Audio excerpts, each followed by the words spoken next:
Web 2.0 Expo San Francisco 2009, and I have here Alex Payne from Twitter. Twitter is an enormously popular social messaging application that's kind of setting the world on fire. And you're in charge of the APIs for Twitter. Yeah, that's right. Now, can you tell us a little bit what an API is? I find a lot of folks don't even know what it is. Sure. So an API is a way for developers to programmatically access the features that we expose to users on Twitter. So everything you can do clicking around the site, a developer can do from a program running on their servers, running on their computers at home, that kind of thing. Excellent. So one of the interesting stats I find is when is hearing about how much more use you get through the API than you get from the actual website itself. Yeah, it's huge. I mean, we have people interacting with Twitter on the web, on the mobile web, and via SMS, and those three mediums together don't even begin to compare to how much traffic we get over the API. That's fantastic. So what kind of applications are people building on top of the API? So the sort of original class of Twitter application is sort of like an IM client, but not in real time. So just something to keep up with the messages that your friends were posting, replies to you, direct messages to you.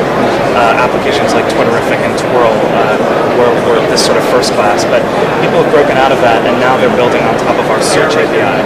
So they're looking at all the accumulated data on Twitter and seeing what events people are talking about, what links they're sharing, pictures, videos, blog posts, and some people are trying to mine intelligence from that. Some people are just trying to say, here's what's hot today. But we found ourselves integrated into newspaper sites, into company backends, so coworkers trying to keep up with one another.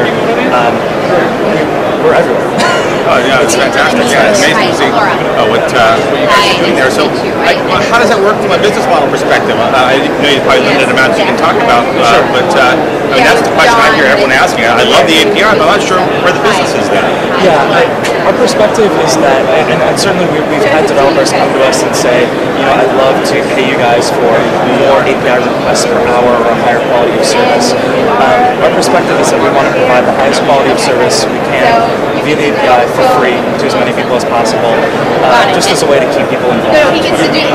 Just as a way to kind of get out there to the edges of the web and really show people all the different ways that Twitter can be useful. We're looking to other sources of revenue. So. Right. No, fantastic. So what's next API-wise? Anything you can talk about there?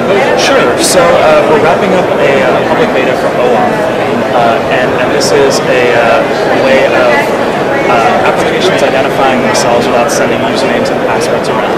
So we've traditionally, that's been the way that you identify yourself to a Twitter application, and we've allowed people to use SSL so they can protect that information. But there's a certain type of web service integration that really doesn't lend itself to collecting usernames and passwords. These third-party sites don't want to be liable for storing Twitter usernames and passwords. So with OAuth, it's a really simple workflow. A user goes to some Twitter-powered site and says, I want to give this site access to my Twitter information. It bounces them back to our site so they can confirm, yes, indeed, I do want to use this application. They click a button, bounces them back to the site they want to use, and they're all set. And if that's stored, they'll never have to go through that process again. If at some point they don't trust that site they've given their credentials to, they can then revoke that, and they're all set. Nobody can have access to that information.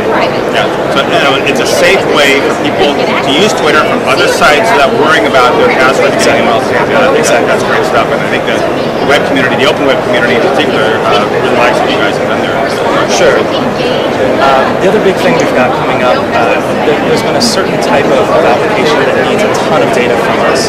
That is, they can go out and poll us over and over and over again and say, do you have new updates for these huge set of users? Sites like FriendFeed, where you've got a lot of crossover between our community and their community. So for those sites, we've developed a technology that our development community has been calling the fire birds, because it's just a ton of data all at once. and we're going to be rolling that out to select partners.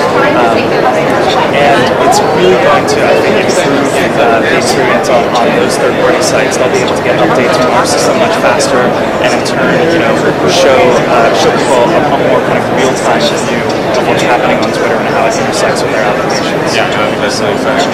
Yeah, that's great stuff, and I hope to see lots more from you guys. Sounds like everything that I hear buzz-wise in terms of what you have going on this year is poised for an incredible 2009. Yeah, we've got some great stuff going on. I think even outside of the API, we just hired Douglas Payne to be our creative director.